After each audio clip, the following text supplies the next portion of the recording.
जय श्री हरि। आप सभी का इस वीडियो में स्वागत है। आज की इस वीडियो में हम जानेंगे पौष मास की कृष्ण पक्ष की सफला एकादशी की कथा के बारे में। चलिए शुरू करते हैं।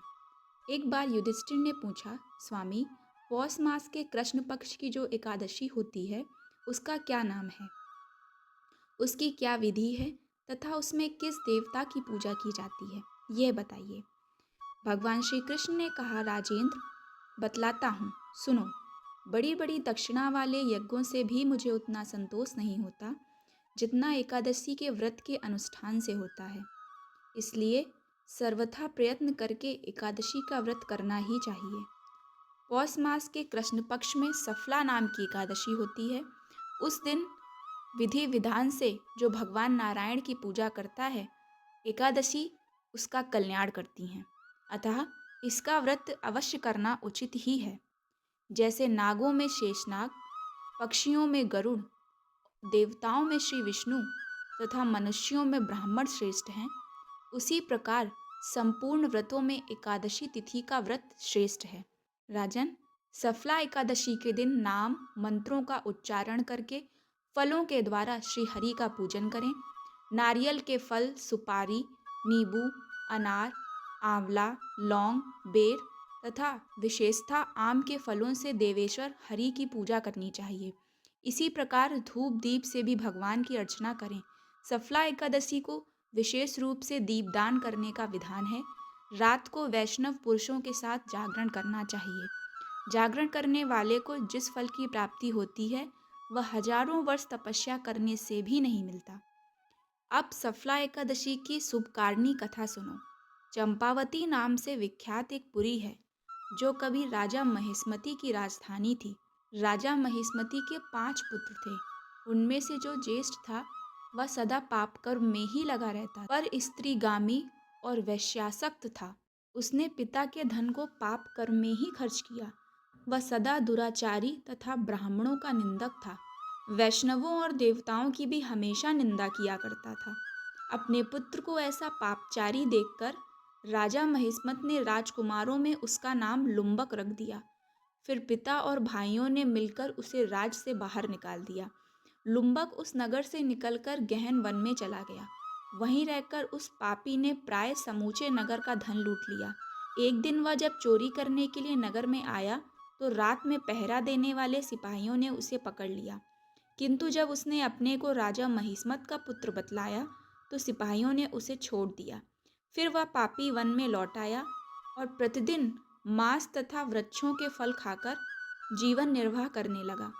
उस दुष्ट का विश्राम स्थान पीपल वृक्ष के निकट था।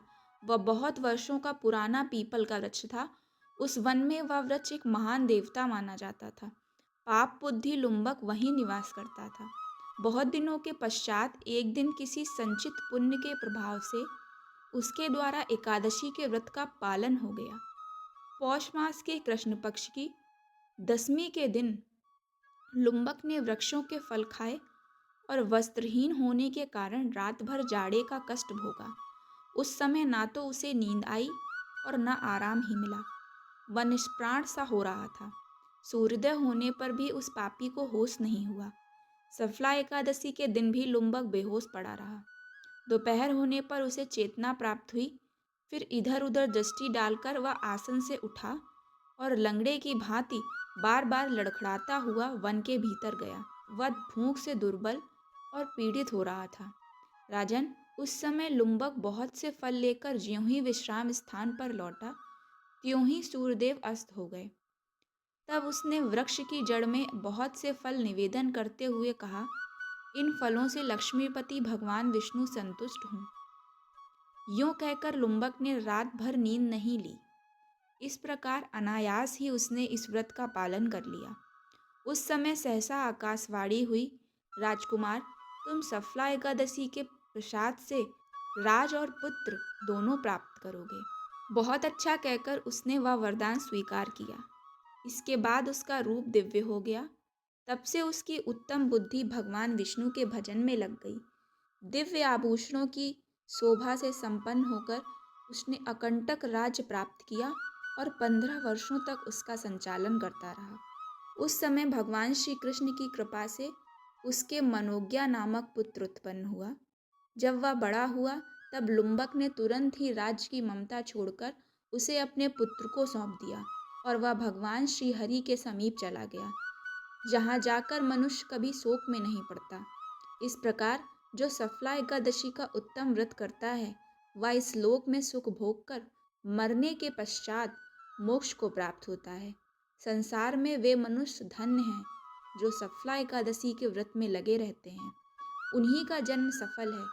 महाराज, इसकी महिमा को पढ़ने, सुनने तथा उसके अनुसार आचरण करने से मनुष्य राजर्षि यज्ञ का फल पाता है। आप सभी को सफला एकादशी की बहुत सारी शुभकामनाएं। आपका व्रत मंगलमय हो। मिलते हैं अगले वीडियो में। तब तक के लिए जय श्री हरि।